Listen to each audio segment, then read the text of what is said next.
Hello, my name is Miguel Parga. I am the best-selling author of What They Didn't Teach You in Film School. I've also been a film professor for 14 years, and this is another one on my series of videos on how to make movies at home with whatever equipment you have available. It's a series that concentrates on teaching you the principles of good filmmaking rather than teaching you the equipment. Why? Because the principles really don't change. The equipment is updated every year, every month sometimes. Very good. So today I wanted to talk to you a little bit about turning points. There's a great screenwriting teacher by the name of Robert McKee.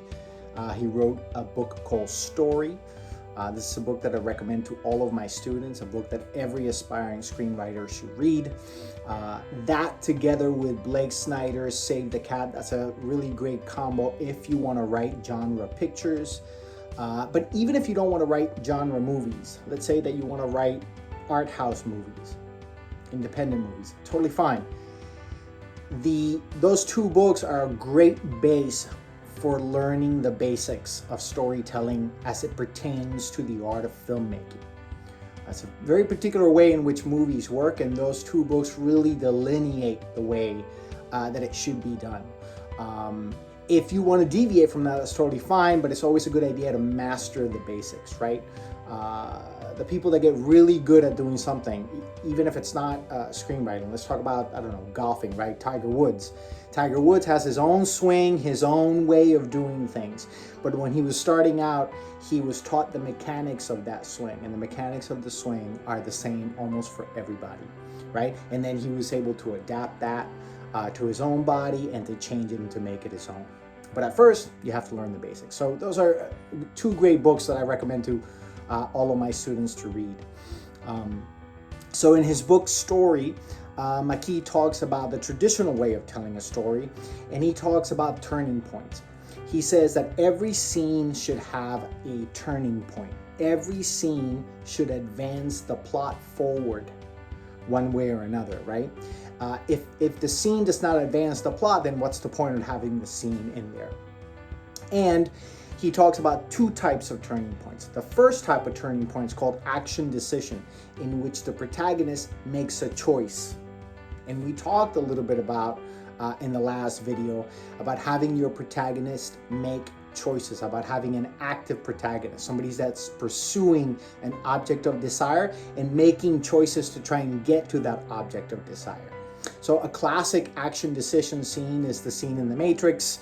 If you take the blue pill, you stay in the Matrix. If you take the red pill, you get out of the Matrix. And Neo makes a choice. He makes that choice and the plot moves forward, okay? Then the second type of turning point that McKee talks about is the revelation turning point, where a piece of information is introduced into the plot, changing the circumstances somewhat. So something we didn't know, boom, is brought in, and that changes the circumstances and also advances the plot. So a classic a classic revelation scene is from, we talked about it also last time, is from Empire Strikes Back, where Darth Vader says, "Luke, I am your father," right? Luke didn't know that. We didn't know that. Suddenly the circumstances change. Now, I happen to disagree a little bit with McKee on this, because to me, what really constitutes a scene is the character making the choice. This is really what drives the plot forward. I happen to think that revelation is an offshoot of the choice the character makes. So when the character makes a choice, there is an expectation that that character has of what's going to happen after that choice is made. And part of our job as screenwriters is to deny the character that expectation. That's called, actually, or McKee calls it, the gap of expectation. We want to keep it open. So to me, the revelation is really the gap of expectation opening up, right? Luke decides he doesn't want to join the Empire. He doesn't want to work with Darth Vader. And the revelation that Darth Vader is his father is the gap of expectation opening up after he makes that decision, right? He makes the heroic decision. Darth Vader tells him, "I am your father." Okay. Another great revelation, again, from The Matrix, right? What is The Matrix?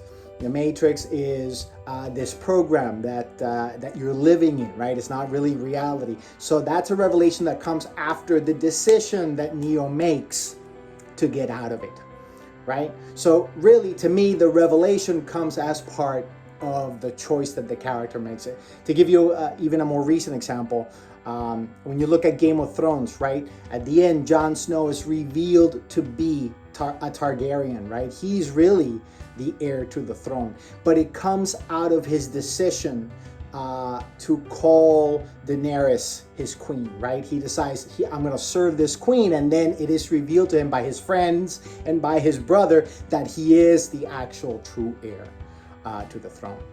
You need to have turning, whether you believe that those are two different types of turning points, the revelation and the actual decision, or if you believe that the turning point is just really the character making decisions and that a revelation is just an offshoot of that decision, it doesn't really matter.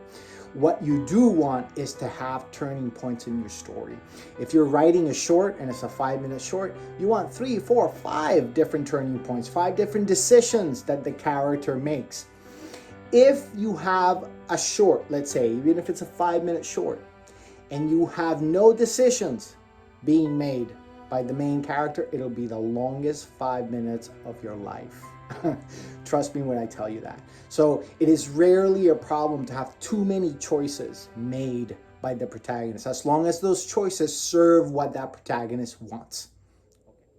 If you like the content and would like to hear more about future seminars, projects, and the upcoming release of my new book, How to Make Movies at Home, subscribe to the channel and follow me on social media. Thanks for watching.